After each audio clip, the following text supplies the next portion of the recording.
Hello guys, welcome back to Be the Topper. This is part 8 of chapter 1 of Capital Market Module. So अगर आपको ऐसा लग रहा है कि बहुत सारे पार्ट हो रहे हैं तो देखिए ये चैप्टर बहुत ही ज़्यादा बड़ा है। तो अगर एक ही वीडियो में मैं आपको सब कुछ बता दूंगी तो ये बहुत ही लंबी वीडियो हो जाएगी, इसलिए वीडियो को छोटे छोटे पार्ट्स में मैं आपके लिए लेकर आ रही हूँ। तो इसी तरीके से है ये पार्ट 8। और आज हम क्या बात करेंगे, हम बात करेंगे कि रजिस्ट्रेशन कैसे होता है, किसका रजिस्ट्रेशन, सब ब्रोकर का। पीछे भी हमने आप इधर देखिए, हमने सब ब्रोकर की एलिजिबिलिटीज के बारे में बात करी थी ना कल। अब हम बात करेंगे कि सब ब्रोकर का रजिस्ट्रेशन कैसे होता है। तो no sub broker is allowed to buy, sell or deal in securities unless he or she holds the certificates of registration granted by SEBI. ये क्या कह रहे हैं कि कोई भी सब ब्रोकर कुछ सेलिंग करने के लिए, बाइंग करने के लिए, डीलिंग करने के लिए सिक्योरिटीज में तब तक सेबी परमिशन नहीं देता जब तक वो उसको एक सर्टिफिकेट ऑफ रजिस्ट्रेशन ग्रांट नहीं कर देता। ठीक है, sub brokers are required to obtain certificate of registration from SEBI in accordance with SEBI stock brokers and sub brokers rules and regulations 1992। ये एक्ट का नाम है, ये आपको याद रखना है। SEBI may grant a certificate to a sub broker subject to the condition that SEBI कब सब ब्रोकर को सर्टिफिकेट ग्रांट करता है ट्रेडिंग के लिए, आइए देख लेते हैं। तो ये सारे फीचर जो हमें ये जो कंडीशंस हैं ये बेसिकली सब ब्रोकर की तरह ही हैं, बट इसमें देखते हैं और क्या क्या अलग है या फिर क्या क्या है। तो he should pay the fees in prescribed manner, same उसकी तरह फीस को आप उसको पे करना है। He should take adequate steps for redress of grievances of the investors within 1 month of the date of the receipt of complaint। कह रहा है क्या कि कोई भी सब ब्रोकर जो है, तो अगर कोई इन्वेस्टर उसके पास अपनी कोई ग्रीवांस लेकर आता है तो उस सब ब्रोकर को उसकी जो प्रॉब्लम है उसका सॉल्यूशन, उसका रिड्रेस है 1 महीने के अंदर अंदर, जब वो कंप्लेंट आई उसके 1 महीने के अंदर अंदर उस कंप्लेंट का जो सोल्यूशन है वो रेजोल्यूशन उसको निकाल कर दे देना है मतलब। और सेबी को भी keep SEBI informed about the number, nature and other particulars of the complaint received. जो भी कंप्लेंट आ रही है उसके बारे में सेबी को भी इन्फॉर्म करते रहना है। ठीक है, आगे बढ़ते हैं। इन case of any change in the status and constitution, मतलब कि अगर सब ब्रोकर के किसी स्टेटस और कॉन्स्टिट्यूशन में मतलब कि चेंज आता है तो उसको सेबी की प्रायर परमिशन लेनी है अपना बिजनेस दोबारा से शुरू करने के लिए। ठीक है, this he should be authorised in writing. ये जो था, ये वाला जो कंडीशन थी, ये ट्रेडिंग मेंबर के लिए नहीं थी, क्योंकि ये सब ब्रोकर है और सब ब्रोकर को अपॉइंट कौन करता है, स्टॉक ब्रोकर करता है। तो स्टॉक ब्रोकर सेबी को एक राइटिंग फॉर्म में एक एप्लीकेशन मतलब देगा कि यस उसको ये sub broker as an agent चाहिए by stock broker being a member of stock exchange for affiliating himself in buying, selling and dealing in securities। ये हो गया। उसके बारे में हम इसके बाद हम क्या बात करेंगे, उसके बाद हम बात करेंगे कैंसिलेशन ऑफ रजिस्ट्रेशन। ये तो हमने पढ़ लिया कि रजिस्ट्रेशन होता कैसे। अब हम देखेंगे कि रजिस्ट्रेशन का कैंसिलेशन कैसे किया जा सकता है। तो गाइज, अगर आपने मेरा चैनल अभी तक सब्सक्राइब नहीं किया तो प्लीज़ मेरे चैनल को सब्सक्राइब कर लीजिए। अगर आपको वीडियो अच्छा लगता है उसे लाइक कीजिए, उसे शेयर कीजिए। तो ओके, बढ़ते हैं आगे। कैंसिलेशन ऑफ रजिस्ट्रेशन, रजिस्ट्रेशन जो है वो कैंसिल कैसे होता है। In case a trading member sub broker intends to cancel the registration as a sub broker, the sub broker is required to the following documents. अगर कोई ट्रेडिंग मेंबर चाहता है कि वो अपने एजेंट मतलब कि सब ब्रोकर का जो रजिस्ट्रेशन उसको कैंसिल करवा दे तो वो भी ये काम कर सकता है, उसको ये डॉक्यूमेंट्स देने पड़ेंगे। और अगर कोई सब ब्रोकर खुद से चाहता है कि वो अपनी मेंबरशिप को अपना जो रजिस्ट्रेशन उसे कैंसिल करवाना चाहता है तो उसको भी इन सारे डॉक्यूमेंट्स जो है ये उनको देना पड़ेगा। तो देख लेते हैं कि ये कौन से डॉक्यूमेंट है। आ जाते हैं। Request letter of the trading member for surrender of sub broker registration, मतलब ट्रेडिंग मेंबर का एक रिक्वेस्ट लेटर जाना चाहिए सेबी के पास, स्टॉक एक्सचेंज के पास, या फिर कि वो जो सब ब्रोकर है वो अपनी रजिस्ट्रेशन को सरेंडर करना चाहता है। ठीक है, आगे आ जाते हैं। Undertaking from the trading member, मतलब कि ट्रेडिंग मेंबर से भी अंडरटेकिंग चाहिए कि वो जो सब ब्रोकर है वो अपने रजिस्ट्रेशन को सरेंडर करना चाहता है। Application from sub broker for surrender of registration, मतलब कि सब ब्रोकर जो है उसको भी एक एप्लीकेशन देनी पड़ेगी कि yes I want to surrender my registration in stock exchange. आगे आ जाते हैं। आगे है 4, copy of the public notification intimating the investors general public of the surrender of registration of sub broker and not to deal with such sub broker issued in the local newspaper। क्या कह रहा है कि जो sub broker है वो अपने certificate को रजिस्ट्रेशन उसका सरेंडर करने से पहले उसको एक पब्लिक नोटिफिकेशन निकालनी होती है, जिसे हमने पहले भी पढ़ा था कि trading member that is stock broker को भी ये काम करना पड़ता है। तो उसको किसको बताना है, इन्वेस्टर्स या जनरल पब्लिक को बताना होता है कि yes I am surrendering my membership my registration certificate. तो और उसके बाद वो किसी भी क्लाइंट के रंग डील नहीं करेगा, ये सब बताना होता है। तो ये इसकी जो कॉपी होती है वो उसको देनी होती है सेबी को, स्टॉक एक्सचेंज को। या फिर ये यहाँ पे देखिए एक और बात लिखी हुई है, the content of the advertisement should be in English. वो इंग्लिश में होना चाहिए, ना ही हिंदी ना उर्दू ना फारसी, किसी में नहीं, इंग्लिश में होना चाहिए। ठीक है। SEBI registration certificate of the sub broker in original, मतलब कि जो सेबी ने उसको रजिस्ट्रेशन सर्टिफिकेट दिया था सब ब्रोकर वाला, वो सब ब्रोकर को सेबी को दोबारा वापस जमा कराना है, जो कि ओरिजिनल होना चाहिए। और अगर ओरिजिनल खो जाता है तो यहाँ पे क्या लिखा है कि आपको FIR की कॉपी भी देनी है, 100 रुपये का फाइन भी देना है, कुछ कुछ ऐसे लिखा हुआ है यहाँ पर। आगे आ जाते हैं, and undertaking from the member that SEBI has not taken. और जो सब ब्रोकर है उसको एक अंडरटेकिंग भी देनी पड़ती है कि सेबी उसके अगेंस्ट में कोई भी डिसिप्लिनरी एक्शन, कोई भी डिसिप्लिनरी प्रोसीडिंग्स नहीं चला रही है और वो खुद से अपने मन से जो अपनी मेंबरशिप है या फिर उसका रजिस्ट्रेशन उसको सरेंडर करना चाहता है। Okay. 7th is pan card of the sub broker truly certified by the trading member, मतलब जो पैन कार्ड है वो सर्टिफाइड होना चाहिए ट्रेडिंग मेंबर का, वो भी उसको जमा कराना पड़ता है। कहाँ पे, अब क्यों जमा कराना पड़ता है, अपनी जो सर्टिफिकेट ऑफ जो रजिस्ट्रेशन है उसको सरेंडर करने के लिए। ठीक है, इतनी बात आपकी समझ में आ गई। अब हम पढ़ेंगे ब्रोकर और क्लाइंट रिलेशंस के बारे में, मतलब कि ब्रोकर और क्लाइंट का कैसा रिलेशंस होता है। हम पढ़ लेते हैं client registration document. The trading member is required to enter into an agreement. क्या होना चाहिए, एक एग्रीमेंट होना चाहिए, किसके बीच में, क्लाइंट के बीच में एंड ट्रेडिंग मेंबर के बीच में। ठीक है, इन द स्पेसिफाइड फॉर्मेट, उसका एक फॉर्मेट होता है जो कि NSC प्रोवाइड करती है। With the client before accepting, हाँ उस क्लाइंट के संग उसको क्या करना है, एग्रीमेंट करना है बिफोर एक्सेप्टिंग ऑर्डर्स, उस क्लाइंट के ऑर्डर्स एक्सेप्ट करने से पहले उस जो ट्रेडिंग मेंबर है उसको एक अग्रीमेंट करना है with his client. The agreement is executed on non judicial paper. क्या लिखा है यहाँ पे, non judicial paper of adequate value. उस पेपर पर अग्रीमेंट होना चाहिए कि भाई हम इस नॉन जुडिशियल स्टैम्प पेपर है जिसकी कुछ वैल्यू भी है, उस पर member, trading member and client are signing कि हम आपस में हम लोगों की डीलिंग होगी। Duly signed by both the parties on all the pages. Okay, and ये बहुत इंपॉर्टेंट पॉइंट है जो आगे बताने जा रही हूँ। Copy of the agreement has to be kept with the TM, that is trading member, stock broker, TM permanently, मतलब कि वो जो एग्रीमेंट है भले ही वो क्लाइंट उस ट्रेडिंग मेंबर के संग ट्रेडिंग करना बंद कर दे, बट फिर भी वो जो कॉपी ऑफ द अग्रीमेंट है जो कि किसके बीच में हुआ था, ट्रेडिंग मेंबर एंड क्लाइंट के बीच में, वो ट्रेडिंग मेंबर को अपने पास परमानेंटली संभाल कर रखनी है। ठीक है, आगे आ जाते हैं। The agreement should contain all the clauses mentioned in the uniform documentary requirement, मतलब यूनिफॉर्म डॉक्यूमेंट्री रिक्वायरमेंट में जितने भी क्लॉजेज मेंशन्ड हैं कि ये बातें एग्रीमेंट में आनी चाहिए। जब एग्रीमेंट होता है ट्रेडिंग मेंबर और क्लाइंट के बीच में, वो सब बातें कंटेन करनी चाहिए आपका एग्रीमेंट, जो कि कौन बताता है, uniform documentary requirements.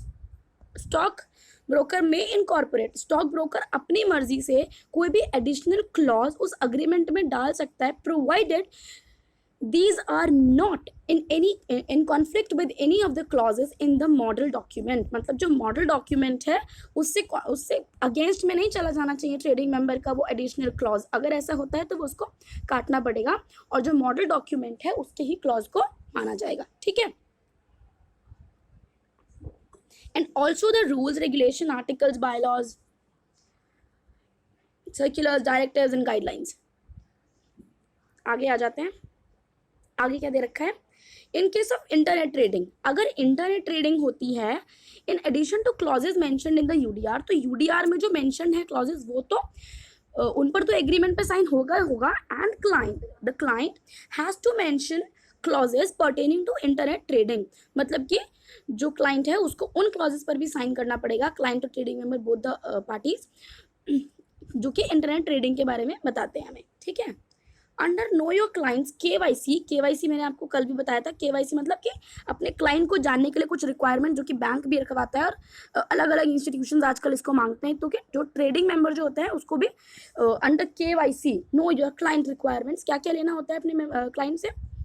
The TM should seek information such as, कौन सी इन्फॉर्मेशन सीक करनी चाहिए उसको, इन्वेस्टर रिस्क प्रोफाइल मतलब कि कितना वो रिस्क उठा सकता है, उसकी financial profile, investor identification detail जैसे कि उसका नाम वाम पता वता सब कुछ, address details, income, PAN number, employment, age, investment experience मतलब कि उसको कितना इन्वेस्टमेंट एक्सपीरियंस है, कभी इन्वेस्टमेंट किसी की है नहीं की है एंड व्हाटएवर, मतलब इस सब के बारे में पता होना चाहिए। ट्रेडिंग प्रेफरेंसेस, जैसे कि अब हमें पता है कि अब हम किसके बारे में पढ़ रहे हैं, हम पढ़ रहे हैं एनएससी के बारे में, तो एनएससी के हमें पता है ना कि एनएससी के क्या होते हैं, एनएससी के 4 सेगमेंट होते हैं, कौन कौन से सेगमेंट होते हैं, WDM, CM, FNO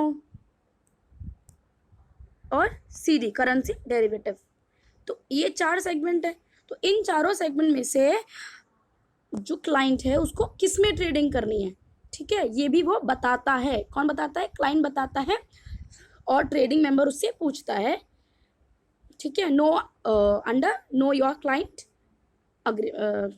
अग्रीमेंट में। The TM has to obtain recent passport size photograph, और उसको पासपोर्ट साइज का जो रीसेंट फोटोग्राफ है वो भी लेना होता है, ठीक है। आगे आ जाते हैं, आगे ये क्या कह रहा है कि under member constituent agreement, member constituent मैंने आपको पहले भी बताया, कॉन्स्टिट्यूंट क्या होता है, कॉन्स्टिट्यूंट होता है क्लाइंट, ठीक है, ये होता है client. Trading members are required to make the constituent clients aware of, मतलब कि जो ट्रेडिंग मेंबर होता है उसको क्लाइंट को क्या क्या बताना होता है, आगे पढ़ लेते हैं कि मतलब ऐसा नहीं हो कि ट्रेडिंग मेंबर ने तो अपने क्लाइंट को कुछ बताया ही नहीं और वो फंस गया, वो ये फिर वो क्या बोलेगा कि मुझे तो भाई कुछ पता ही नहीं था, तो जो ट्रेडिंग मेंबर है उसको इन्फॉर्मेशन देनी होती है अपने क्लाइंट को, तो कौन सी इन्फॉर्मेशन देनी होती है अंडर मेंबर कॉन्स्टिट्यूंट एग्रीमेंट, कौन सी इन्फॉर्मेशन देनी होती है, the trading segment to which TM is agreement. अभी मैंने आपको बताया कि जो एनएससी है उसके 4 सेगमेंट है, तो जो मेंबर है वो किसी पर्टिकुलर कोई एक या किसी 2 में या किसी 3 में, मतलब कि इसी तरीके से उसको मेंबरशिप मिली होगी, तो किन किन सेगमेंट्स में जो टीएम है वो काम करता है, किस में वो एडमिट है वो उसको बताना है, सो दैट कि उसके क्लाइंट को एक आइडिया हो पाए कि भाई इस ये वाला टीएम इन सेगमेंट में काम करता है, तो अगर मैं इसके संग अपनी डीलिंग करूंगा तो ये मेरे बिहाफ पे इस सेगमेंट में पैसा लगा सकता है। समझ रहे हैं आप मेरी बात। Particulars of SEBI registration number, SEBI का जो रजिस्ट्रेशन नंबर है उसके बारे में, मतलब जो कि उस ट्रेडिंग मेंबर को मिलता है। जब हम ये देखते थे कि मेंबरशिप कैसे मिलती है तो हमें पता है ना कि सेबी रजिस्ट्रेशन करती है तो रजिस्ट्रेशन नंबर भी मिलता है, तो जो क्लाइंट होता है, जो ट्रेडिंग मेंबर होता है उसे अपने क्लाइंट को ये बात बतानी होती है, ठीक है। The precise nature of trading members liability for business to be conducted, जो बिजनेस के लिए ट्रेडिंग मेंबर की क्या लाइबिलिटीज हैं वो भी उसको बताना होता है। Basic risk involve in trading on the exchange, मतलब एक्सचेंज पे आपको ट्रेडिंग करते करते आपको बेसिक कितना से कितना रिस्क हो सकता है, इसके बारे में भी इन्वेस्टर देता है, ठीक है। आगे हम क्या पढ़ेंगे, आगे हम पढ़ेंगे, आगे चलते हैं, हाँ ये रहा, आगे आ जाते हैं। In order to assess the risk involve in trading TM is required to issue, क्या इशू करेगा trading member, risk disclosure document, क्या बताने के लिए कि एसेस द रिस्क, ठीक है, इन ट्रेडिंग में कितना रिस्क इन्वॉल्व होता है। आगे आते हैं। In such format as may be prescribed by the exchange from time to time, जो कि एक्सचेंज टाइम टू टाइम बताता रहता है और उसको कॉन्स्टिट्यूंट्स को भी इसके बारे में अपने क्लाइंट्स को भी बताना होता है, ठीक है। Stock broker should not deal knowingly directly or indirectly with a client who defaults to another stock broker, there is no limit on the, ये इंपॉर्टेंट है, there is no limit on the number of clients for TM, मतलब कि जो stock broker है वो ऐसे किसी भी क्लाइंट के लिए ट्रेडिंग नहीं करेगा जो कि किसी दूसरे स्टॉक ब्रोकर के संग या किसी दूसरे स्टॉक एक्सचेंज में डिफॉल्टर ठहराया गया है, ठीक है, डिफॉल्ट करके आया है। तो और ये क्या लिखा है, ये जो मैंने आपको बोला कि इंपॉर्टेंट है, that is that there is no limit on the number of clients for a TM, मतलब एक टीएम के पास कितने भी क्लाइंट हो सकते हैं। आगे आ जाते हैं। आगे ये क्या कह रहा है, ये कह रहा है कि अब पढ़ो unique client code. Unique client code क्या होता है, मतलब वैसे मैं आपको बेसिक वैसे पहले बताती हूँ कि जो भी क्लाइंट होता है, जैसे कि हम कोई भी, जैसे कि हम कोई फॉर्म भर रहे हैं, मतलब यानी हम कोई ऐप पे अगर आप खोलते हैं तो उसको एक ओटीपी आता है। वो जो ओटीपी होता है वो हर समय मतलब हर बंदे के लिए अलग अलग होता है ना। तो उस मतलब वो तो वन टाइम पासवर्ड होता है, पर एक पासवर्ड होता है जो हमारा, जो कि एक पर्टिकुलर बंदे का, जैसे हमारे ईमेल आईडी का पासवर्ड होता है, वो एक ही होता है ना हमारा, एक अपना अपना एक हमारा है, वो यूनिक है हमारे लिए। तो उसी तरीके से ऐसा ही एक यूनिक नंबर, एक यूनिक कोड और टीएम को ट्रेडिंग मेंबर को मेंटेन करना होता है अपने क्लाइंट का, ठीक है, ताकि क्या हो, जो केवाईसी जो नॉर्म्स हैं वो स्ट्रेंथन हो और जो डिटेल जो डेटाबेस बनाया जा रहा है क्लाइंट के लिए वो अच्छे से बन जाए। तो इसके लिए मैंने कुछ लिखा है, मैं आपको वो दिखाती हूँ, तो आप उसको जब पढ़ेंगे तो आपको समझ में आएगा क्या लिखा है। यूनिक क्लाइंट कोड क्या होता है, in order to maintain the database, in order to maintain the database